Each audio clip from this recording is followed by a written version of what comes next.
Welcome back to Secret Weapons. My name is Mark Johnston, and if this is your first time here, I would love it if you would hit that subscribe button. And if you find this video useful, please hit that like button or leave a comment down below.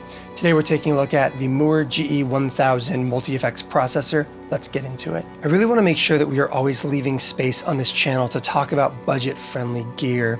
I know that I'm often covering more high-end, esoteric, and boutique-y stuff on this channel, but I find that it's really important to me, and I think it's really important to the guitar community, to make sure that we are kind of giving ample time and focus and making high quality content, showcasing really affordable and accessible tools for guitar players, because not everyone can afford the Chase Bliss stuff, the universal audio stuff. I want there to be space. I started on a Line 6 Spider amplifier. I want to make sure that there is space for those things represented well here on this channel and in our kind of like niche guitar culture in general. And to that end, we are talking today, like I said, about this Mooer GE-1000 multi-effects processor, basically a big box floor controller from Mooer. I'm gonna be really honest here. I went into this with pretty low expectations. I'm not a huge fan of the multi-effect in general. I started my career really playing, once I kind of graduated out of that Line 6 Spider, into a Pod XT Live, because the guy I was working for was also playing a Pod XT Live, and I hated the workflow on that device. And I have hated the workflow on most kind of big box floor controllers in general over the years. About the only one that I've ever really found a lot of love for is the Neural DSP Quad Cortex, and that's largely for its encoder knobs and its touchscreen. So having played most of the multi-effects out there and having really only ever liked one of them, I kind of made it my goal to find some good sounds in this, even if it was a slog to get there, because like I said, I want to cover something like this. I love my Quad Cortex, but here's the thing.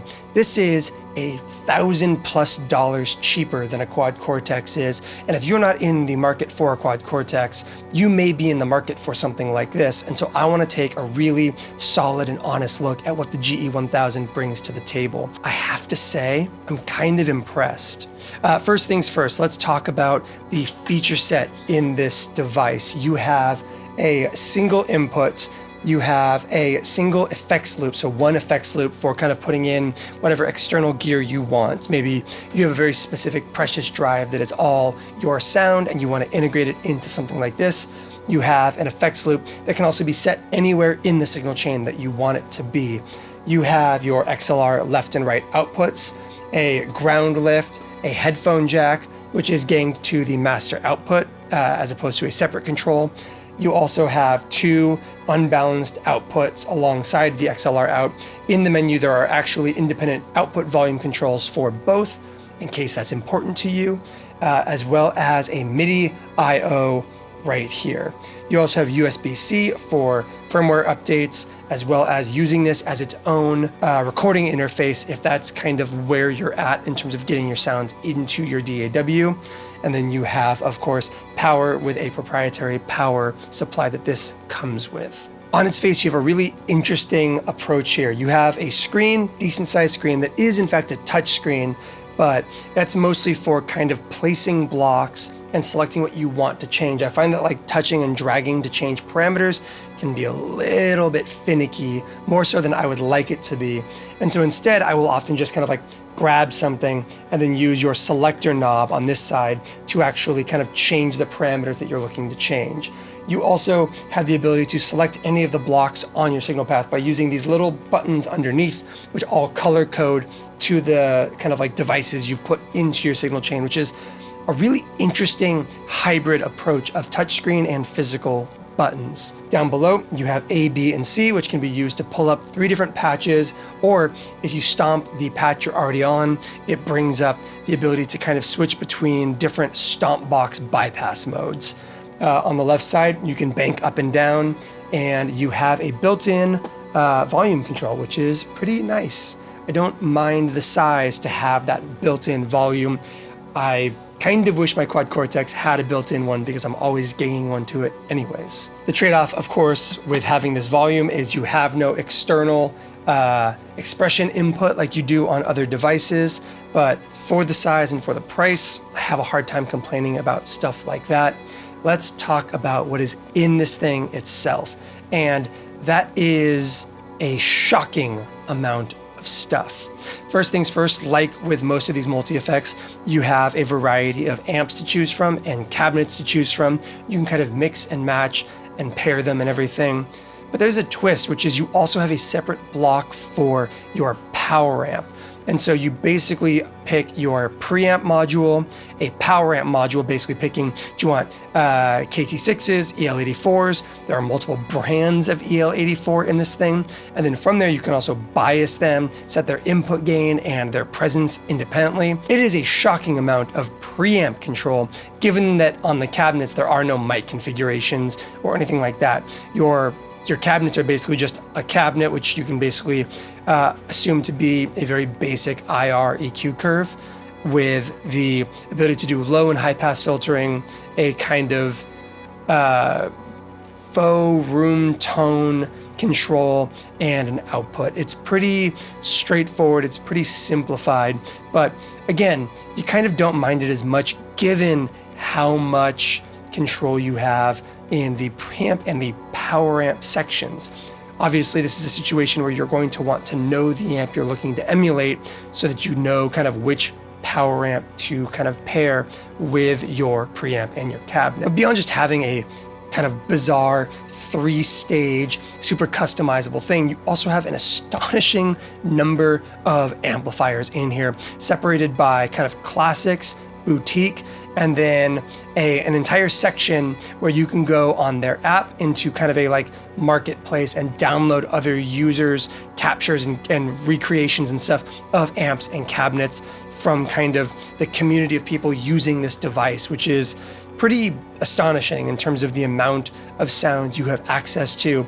And even if you don't dive into that app and that kind of ecosystem of other people's sounds, you have like multiple matchless amplifiers in here, you have angle amps in here, you have Tone King amps in here. Like, you have a shocking number of like boutique and mainstream options of amps in a device that costs about $500.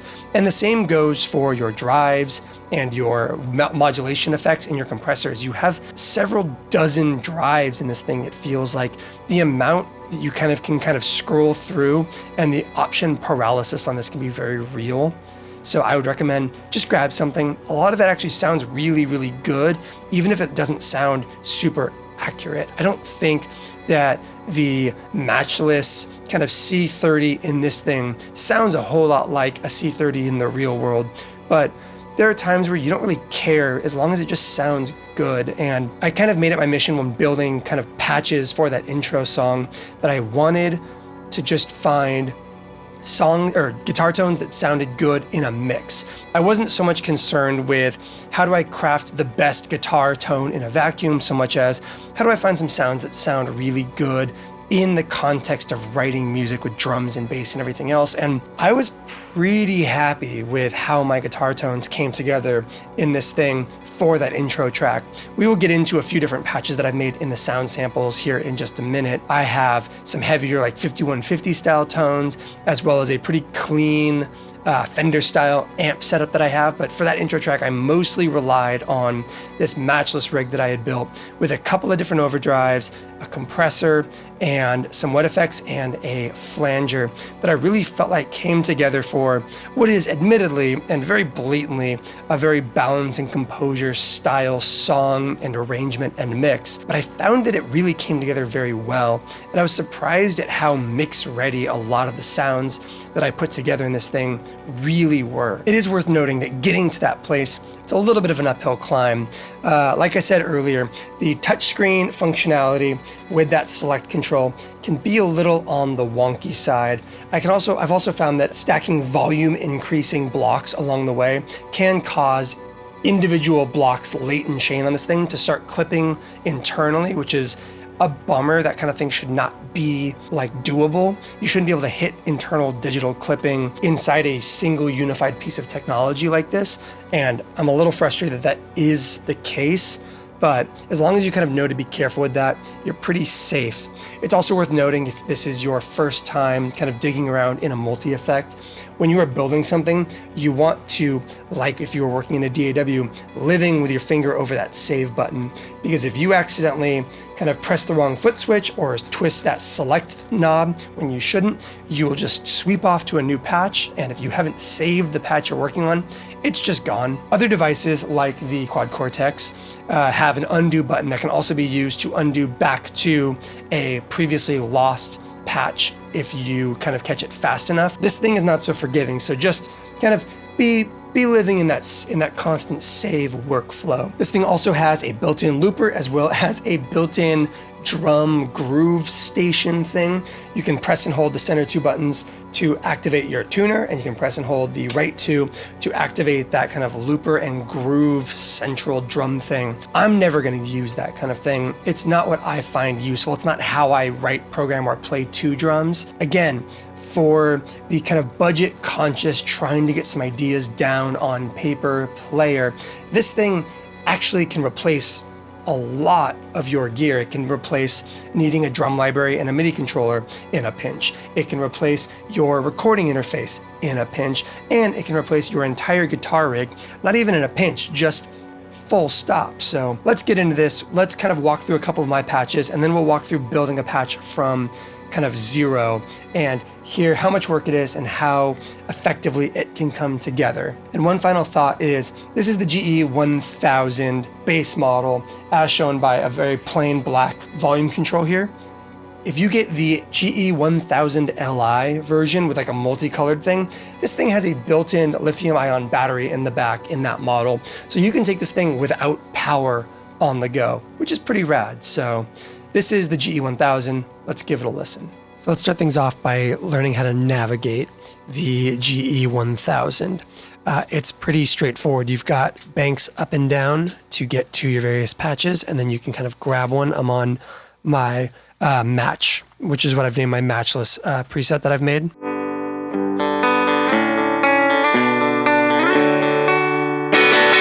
So let's start off by learning how to navigate around the GE-1000. In order to kind of get between banks, you can just bank back and forth between 3 currently activated banks at any given time. And you can switch between your banks using your bank up and down as to be expected. And then when you're on a bank, you can press the bank that you're already on to open up the ability to kind of bypass assignable stomp boxes. If you want to change something, you go in here, you can kind of set any of these as a tap tempo for your delay and whatnot. Or you can assign it to a single stomp box or a combination of stomp boxes, or just clear the piece altogether. We're going to leave it alone right now. Let's turn off that and then exit back to our main thing. Let's go ahead and turn our tube drive back off. And then it's pretty easy. If you've got something that you want to bypass that isn't assigned to a stomp box, all you have to do is press the corresponding button along here. For example, this real echo right here, I can click that to open up the menu for it. Click it again to bypass it.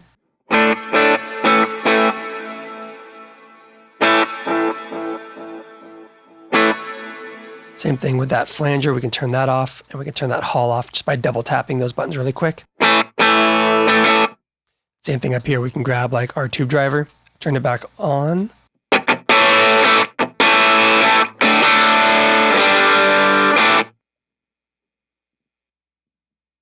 We've also got our rat.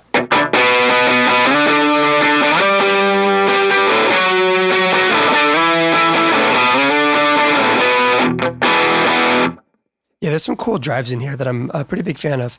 Let's go ahead and turn that rat back off. To add or move things around, all you really have to do is touch and drag to kind of reorganize modules in your setup. Or you can hit that little plus button, and it opens up your ability to kind of drop in anything. And when we talked about having a lot of options, I mean, let's say that we're adding something to the lower slot 5 right there. You go to something like your modulation bank right here, and you have phasers, flangers, more flangers, a bunch of tremolos, panners, rotaries, bunch of choruses, octaves, ring mods, lo-fi, a poly shifter, and a slow gear, which is really cool. So like, let's pull that lo-fi in.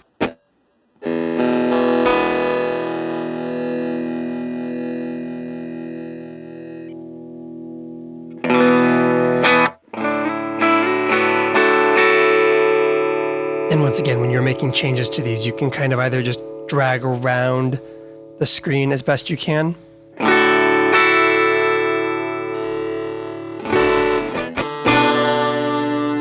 Or use this select control, kind of grab something, adjust the parameter. Let's go ahead and turn that back off. And let's grab that reverse. Let's turn that on just so you can hear. As you can see, some of these have 2 pages with additional information on the second. Your delays will have a kind of like tempo lock available to them.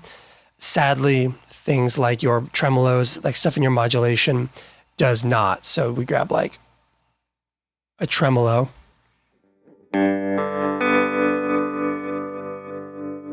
And you've got your mix, your depth, and your rate.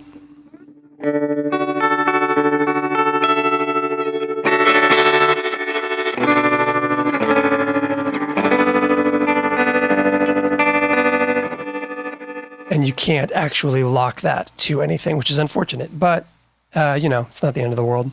As you're kind of rolling through and making changes, like I said, it's important to always kind of be compulsively saving, because if nothing is selected like this right now, and I touch this select control, as you can see, it'll jump me to a different patch. So if I had any unsaved stuff, I would just lose that patch.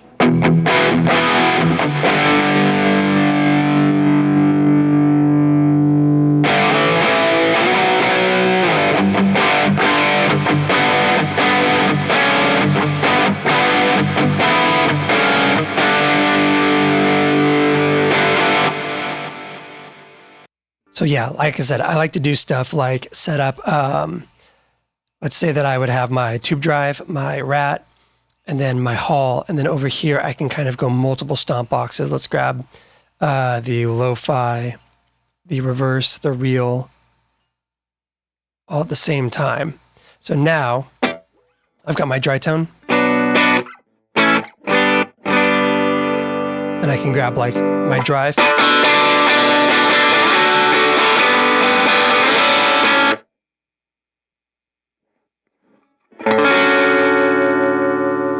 And then quickly grab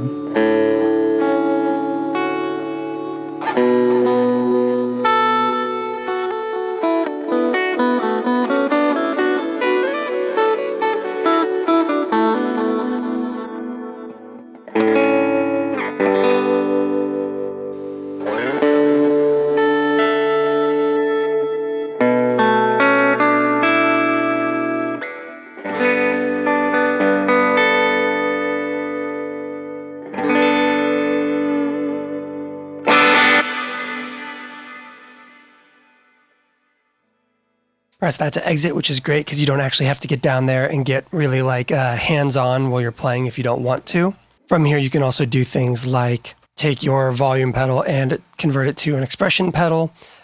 You can use external wireless devices to kind of control more parameters, more quickly access your tuner, which is nice, and get into kind of your full menu deep dive and everything, where you've got kind of like bigger buttons, more detail, preset and global tap tempos, all of your MIDI information, all that stuff, which is really handy.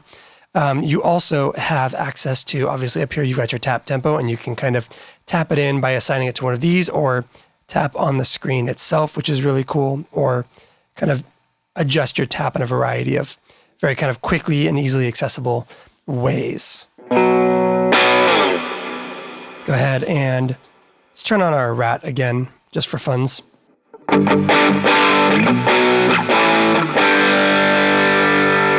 And then let's go ahead and open up the other kind of crazy thing. Like I said, I don't really use the groove station in here, but you do have access to a count-in-able drum setup. So you've got drums, and then a count-in,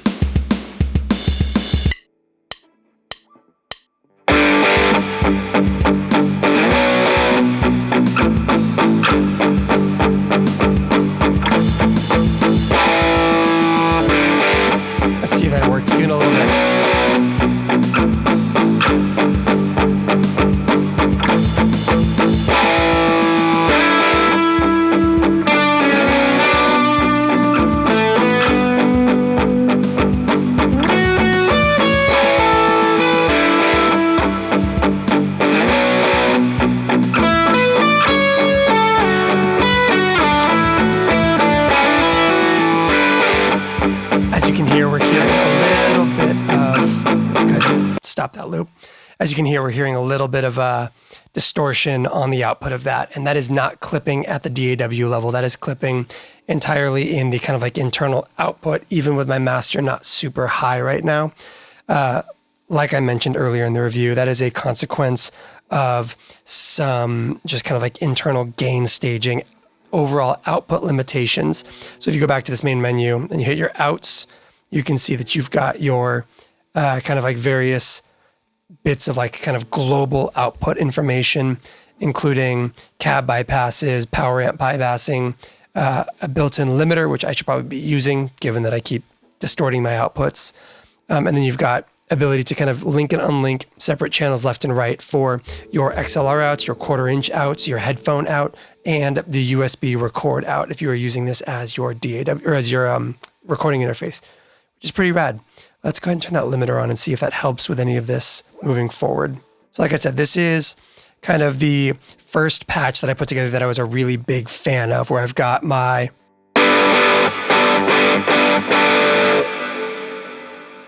that haul off. I mean, does that sound much like a rat? Not totally, but it does sound, I think, pretty great and fits into a rock mix really, really well.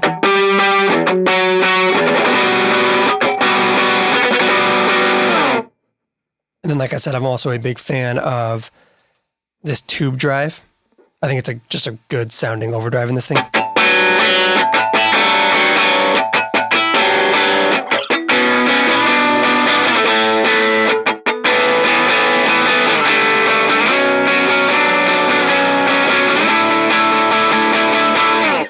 Enough so that when I was recording, I literally put 2 of them in.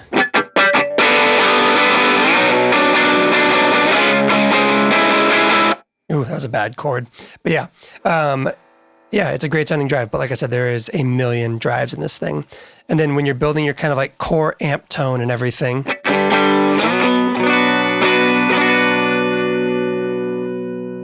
I've got my matchless 30 CL, which is basically a matchless C30 clean.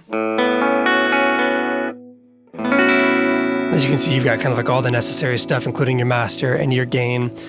They separate out amplifiers as kind of like clean, dirty, and like distorted, essentially. So it'll be like CL, OD, and like DI or something like that. Then I have my kind of matching Matchbox 31x12. Where you have, you know, your low cut,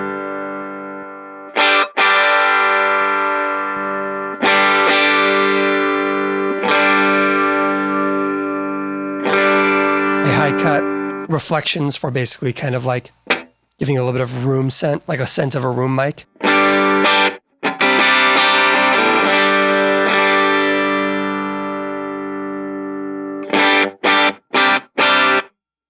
As well as a kind of overall sample rate.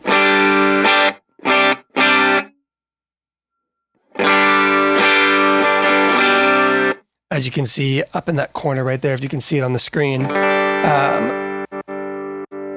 changes to that adjust how much processing power your cabinets are using. So you can kind of reduce the sample rate of the cabinets if you need to kind of like get more wet effects and stuff down the road.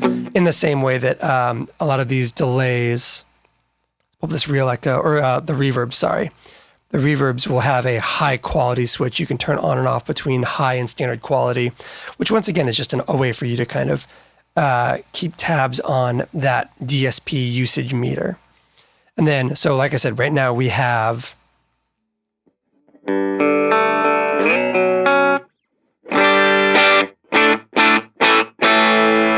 our Matchbox and our Matchbox cabinet, and in the middle, I have this the normal EL84 power amp,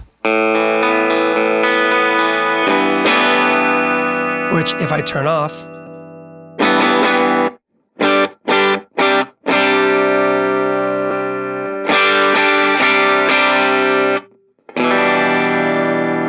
and I can jump between different ones. So this is like normal EL84 sound. Here is a Dr. 3 EL84. Let's crank that presence up. you can hear it's like a very different sound. Badger EL34s.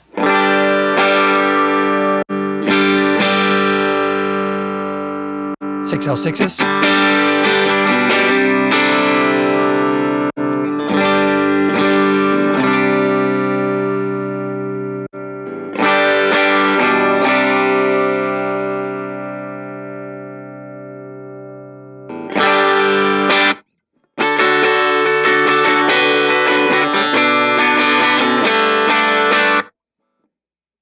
Which, I mean, I don't think I've played a modeler that offers up the ability to kind of like fine tune your preamp tube choices, which is really interesting and can make big differences in terms of the way that drives hit the front end and everything.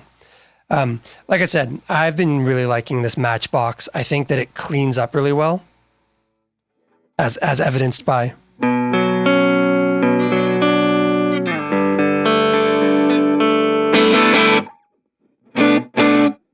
with the ability to really take drives surprisingly well. All right, what are we overdriving? Again, this is probably one of the issues. At any given time, you can just tap that, and it will tap the select button, and it will kind of reset things for you. Let's go back to our outs. Let's turn that limiter back off. Maybe that's the issue.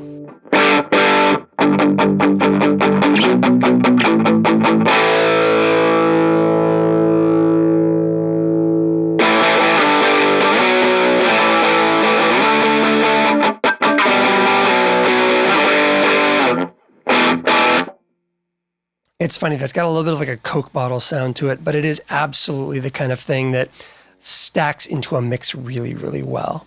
Let's go ahead and jump over to one of the weirder sounds that I set up that I don't normally use. And that's going to be a triple rectifier with Cali 6L6s and a 4x12 using an 808 ahead of it.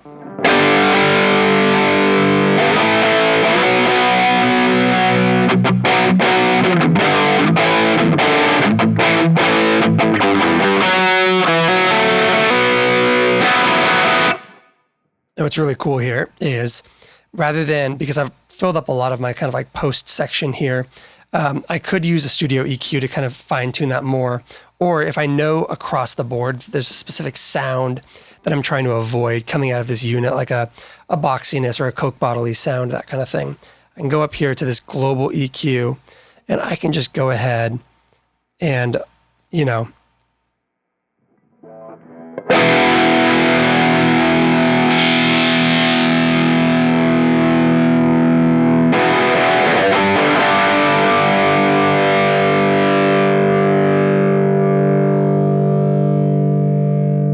use that low cut down here up to like 150-ish hertz.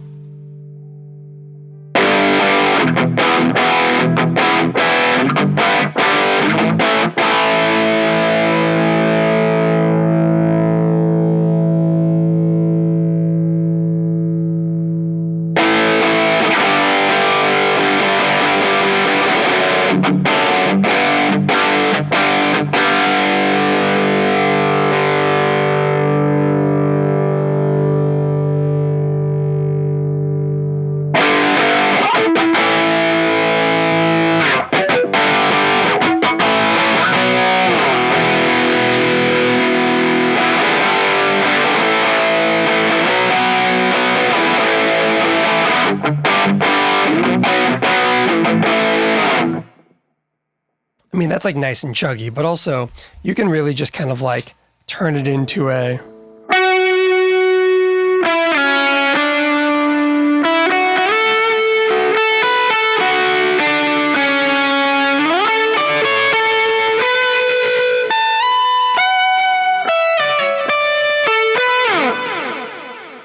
throw an octave on there.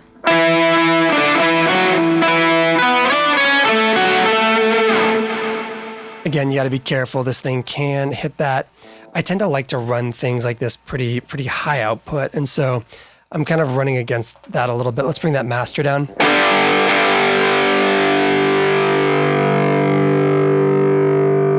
lot to kind of help assuage a little bit of that clipping we're hearing.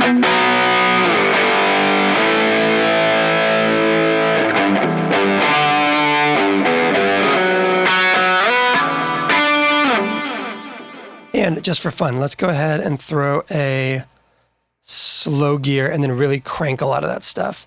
So let's go to our modulation, bottom of the modulation, grab that slow gear.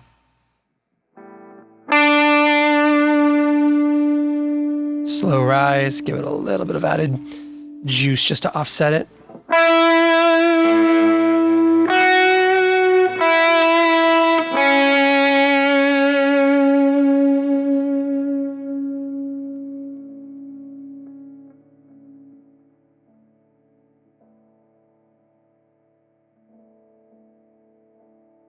Same thing with this hall. Let's give it a little bit more juice, make it a little bit more ambience. And now we have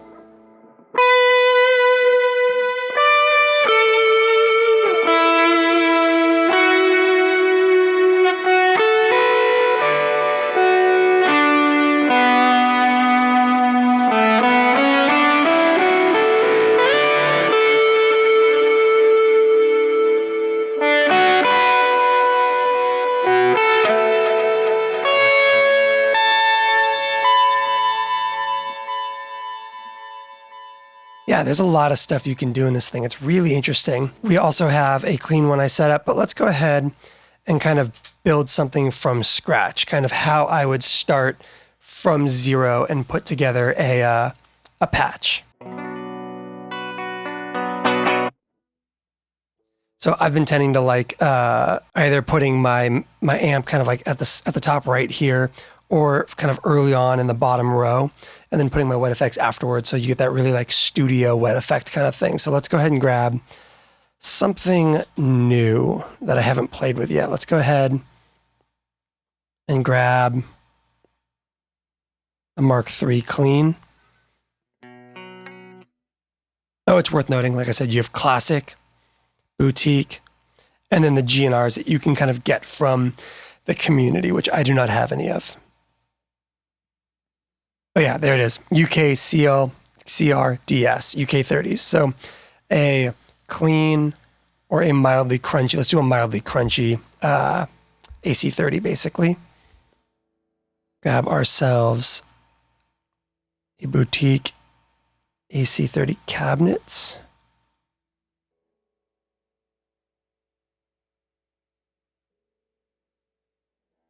Again, there are a million options in this thing. There's just a lot of stuff, which is really cool. UK 2x12, slight low cut, good output. And let's give it just that hair of early reflection. And then already right there, we are at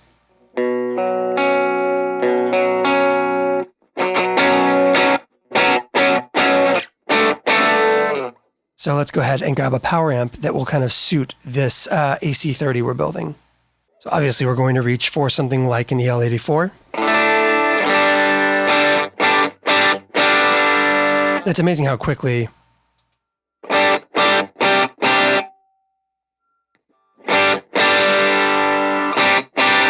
you start getting a more kind of like recognizable sound.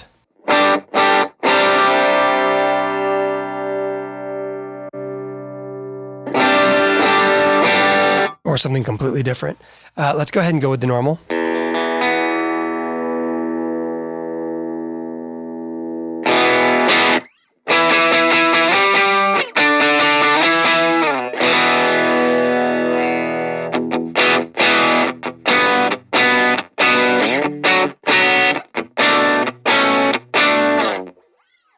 Let's go ahead and grab ourselves some kind of like what I've been liking to do, what I've been enjoying recently has been end of chain, grabbing just a kind of like nice, easygoing room. A little bit of reflection, kind of a nice small room. Let's cut some of the highs on it.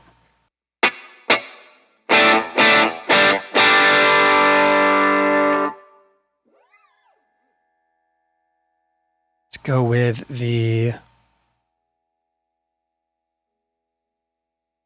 blue compressor. One of the things that I take issue with this unit is the fact that you can't see any kind of visual feedback on your compressors. Let's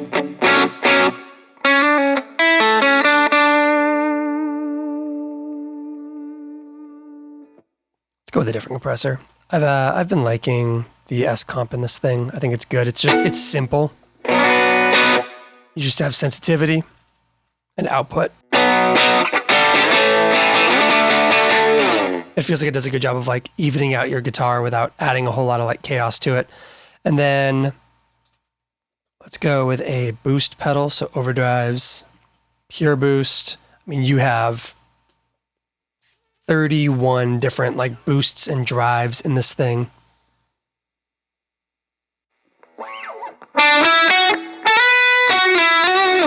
And I like that you can just kind of quickly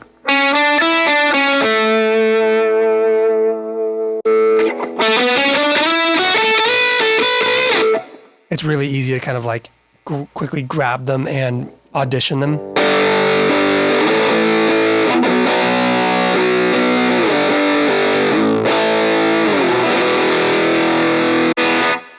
DoD 250.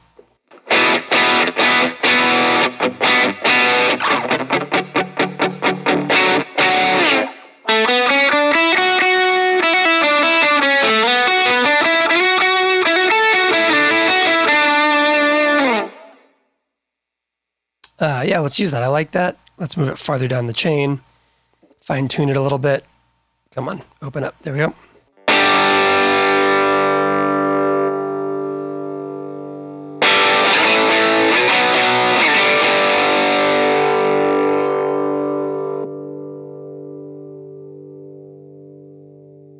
And a pure boost, which is just going to be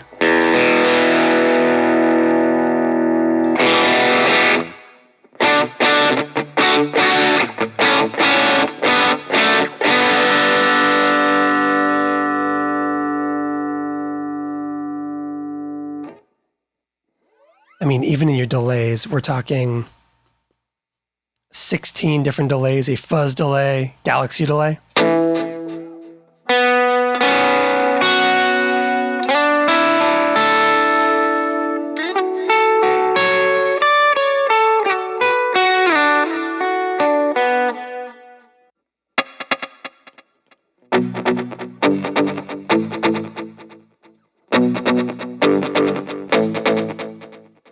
Yeah, let's go multi-tap. Let's make this one kind of like a gritty, but overall very washy ambient tone. More feedback. A little bit of high cut just to kind of give it some... Look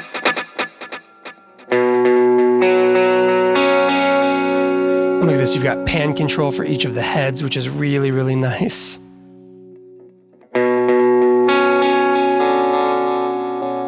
Turn on that tempo sync.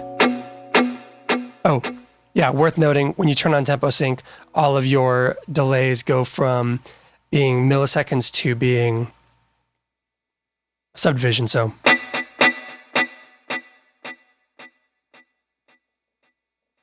So we've got a eighth note, a quarter note, and let's go with a dotted eighth.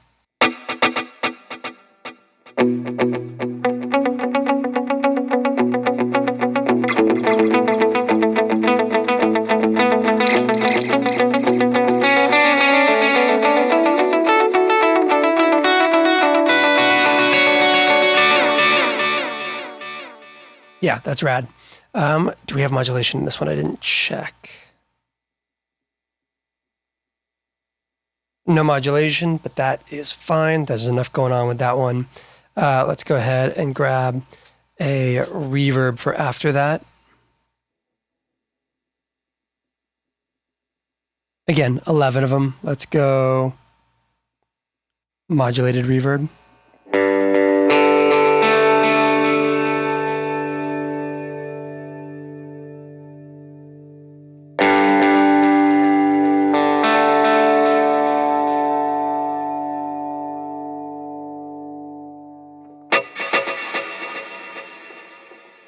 Crank that pre-delay way down.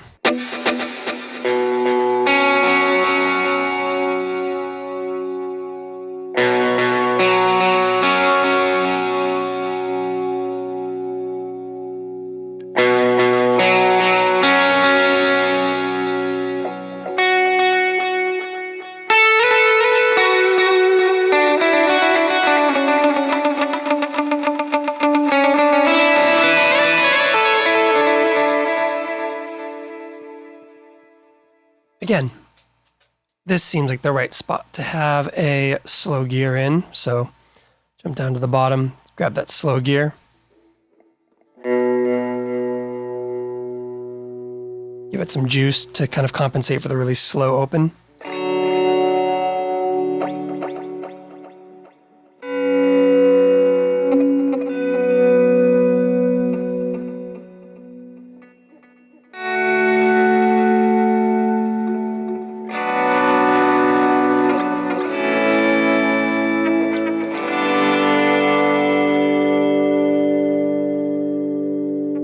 You know what? Let's go full tilt this direction. Where is a rotary? I haven't played with the rotary in this before, but I have a feeling. Let's go vintage rotary.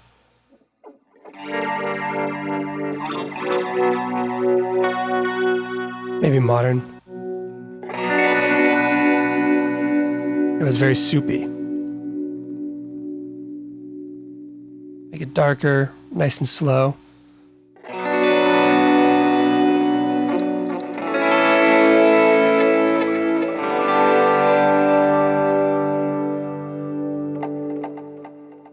And then let's go ahead and replace this OD with, let's go with an octave.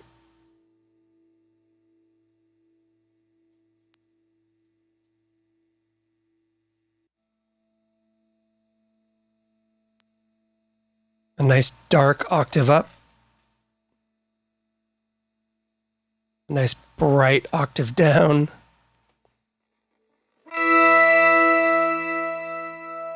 And let's move that to the very start of the signal chain.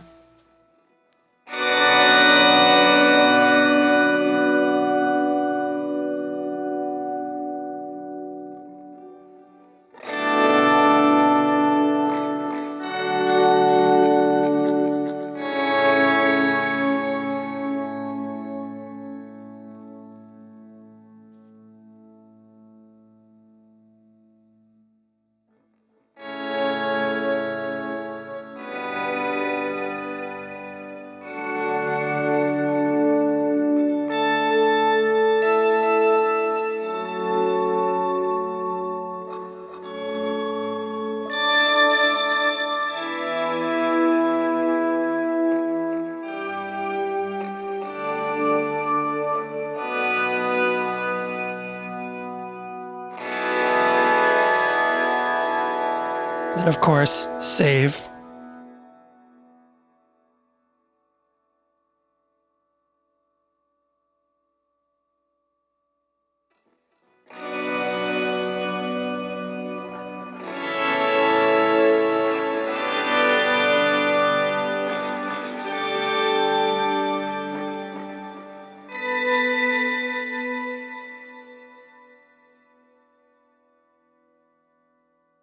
As you can see, we are starting to get things grayed out on us because we are kind of overshooting what we can afford to kind of put in. We're at 96% right now. So let's go ahead and do some compensating. Let's take the sample rate down on our cabinet.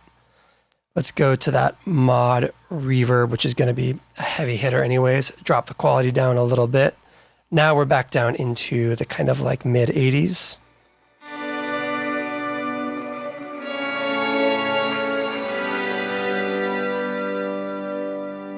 And does that earn us another delay? It does earn us another delay. Let's go ahead and grab a tape delay. Tempo sync it to a quarter note. Trails on. Give it some modulation. Slower modulation rate. Good depth. Lots of feedback.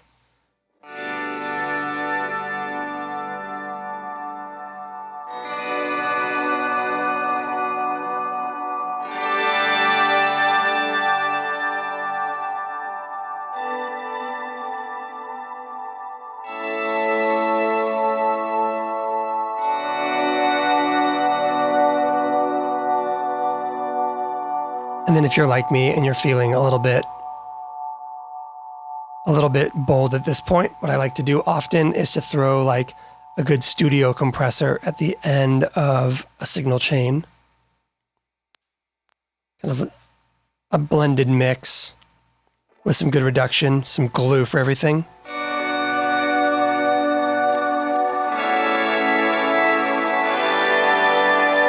Oh, not in this context though, because it will sum all of my stuff to mono.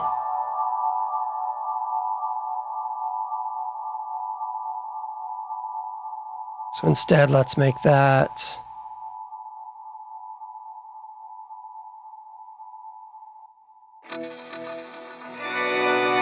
there we go. And now we have our stereo image back.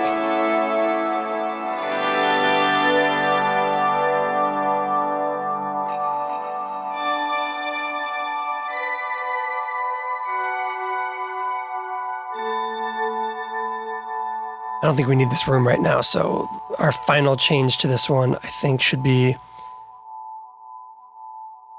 changing this room to the lo-fi, if I can get it to say yes to that.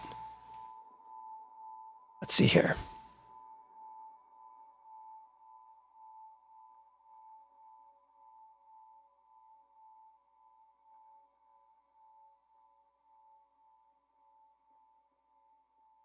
Or rather than that, let's just grab a filter.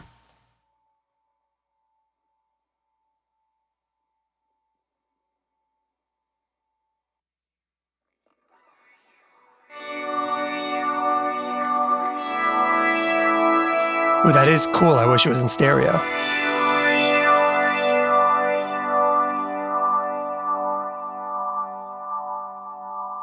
Let's make it a boost to see if it cuts down on our use. There we go. Perfect. I just had to replace it with something different enough that it would let me bring my lo-fi back.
So you heard my thoughts on this device before we got into the sound samples, but now that we've kind of like gotten through everything, this fairly long video based on how I assume this edit's going to come out, I'd love to know, where do you land on this? Obviously we didn't get into the vast majority of the stuff in this device because there is so much to kind of dig through. You saw it's like 30 something overdrives, dozens and dozens of amplifiers and cabinets, and like a dozen and a half power amp options. Obviously, this is not a perfect device, and I don't think anyone claims that it would be. You have things like those kind of persistent internal clipping issues that we were running into as I was building some of my rigs. And to be fair, kind of getting to know a device like this has a little bit of a learning curve. Finding where those issues kind of are going to tend to arise more frequently will kind of allow you to find your way through it a little bit more smoothly and kind of understand that you don't want to do a bunch of kind of like volume stacking inside of the device, and rather kind of get your sound dialed and then just kind of boost with kind of external post processing preamps and that kind of thing. So obviously you heard my opinion on this device before we got into the sound samples, but if you made it here to the end, I would love to know what you thought, kind of what your takeaway from hearing the kind of general feature set and workflow that we walked through. Like I said, a produced song using this device, I think turns out really, really well.